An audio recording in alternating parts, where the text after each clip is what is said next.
নারীরা যখন পরের সংসারে পরের অধীনে চলে যায় তখন ইচ্ছে থাকা সত্ত্বেও নিজের চাওয়ার আর মূল্য থাকে না। আমাদের নারীদের কাছে পর হয়ে যায় আপন, আপন হয়ে যায় পর। কেন বললাম এই কথাগুলো একটু পরেই আমি আপনাদের সাথে শেয়ার করছি। আসসালামু আলাইকুম, আশা করি সবাই ভালো আছেন। আলহামদুলিল্লাহ, আমিও আপনাদের দোয়ায় ভালো আছি। আমার এই ভিডিওটি গাজীপুর টঙ্গী টিএনটি বাজারে করা হয়েছিল। সেদিন আমরা টিএনটি বাজার থেকে আমাদের সন্ধ্যার নাস্তাটা সেরে তারপর আমরা চলে যাব শ্বশুর বাড়িতে। আর এই টিএনটি বাজারের কাছেই কিন্তু আমার খালার বাড়ি। আমার খালা আমাকে অনেক দিন যাবৎ ফোন দিয়েছিল। এদিক দিয়ে যাওয়া আসা যখন করা হয় তখন বারবার তাকিয়ে থাকি রাস্তার দিকে।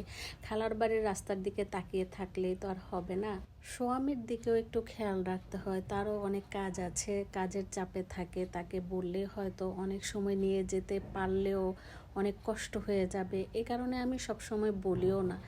কিন্তু যখন তাকে বলা হয় সময় থাকে তখন সে অবশ্যই আমাকে নিয়ে যায় আমার খালার বাড়িতে। তো এখানে খাওয়া দাওয়া শেষ করে আমরা যখন চলে যাব ভাবছি, ঠিক তখনই দেখেন এই যে জ্যামে পড়েছি। এই জ্যাম যে কখন ছাড়বে এটা তো মানে বলাই যায় না, কারণ এখানে যখনই জ্যাম হয় অনেকক্ষণ পর্যন্ত জ্যামে থাকতে হয়। আমরা যখন খাবার খেতে হোটেলে ঢুকি তখন কিন্তু জ্যাম ছিল না। ভেবেছিলাম যে হয়তো খাওয়া দাওয়া শেষ করে তাড়াতাড়ি করে আমরা চলে যেতে পারবো, কিন্তু এই যে জ্যাম লেগেছে এই জ্যামের কারণে আমার স্বামী একটু সামনের দিকে এগিয়ে যাচ্ছে, বলে যে তুমি গাড়িতে বসো।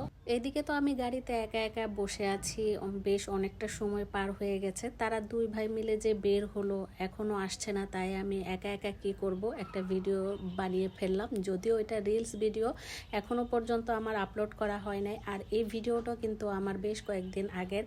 আর এত ব্যস্ততার মধ্যে কয়েকটা দিন গিয়েছে তখন আসলে ভিডিওগুলো আপলোড করাই হয় নাই, তাই ভাবলাম যে গ্যালারিতে যখন ভিডিওটা আছে ভিডিওটা আপলোড করে ফেলি। এই যে দেখেন জ্যামের মধ্যে বসে আছি, অনেকটা সময় কিন্তু জ্যামের মধ্যেই বসেছিলাম। এদিকে আমার স্বামীর জন্য অপেক্ষা করছিলাম আর মনে মনে ভাবছিলাম খালার বাড়ি তো কাছে আছে, সেখানে যেও যদি বসে থাকতাম বা তাদের সাথে গল্প গুজব করতাম তাহলেও সময়টা অনেক ভালো কাটতো। এই জ্যামের মধ্যে বসে থাকতে বা তাদের দুই ভাইয়ের জন্য অপেক্ষা করতে ভালো লাগছিল না। আর তারা কিন্তু খেয়াল করছিল জ্যামটা কখন ছাড়ে। এবার শীতে খালার বাড়িতে যে খালার হাতের পিঠা আর খাওয়া হয় নাই। আমার খালা তো ঘন ঘন পিঠা বানায় শীতের মধ্যে, যেদিনই পিঠা বানায় সেদিনই ফোন দেয়। খালা খালু তারা তো বলতেই থাকে শীত চলে যাচ্ছে এখনো আমি কেন খালার বাড়িতে যাই না। একা একা যখন বসেছিলাম তখন বারবার মনে হচ্ছিল খালার বাড়ি চলে যাই, খালার বাড়ি গেলে হয়তো ভালো লাগবে, কিন্তু কি আর করা, বললেই তো আর হয় না।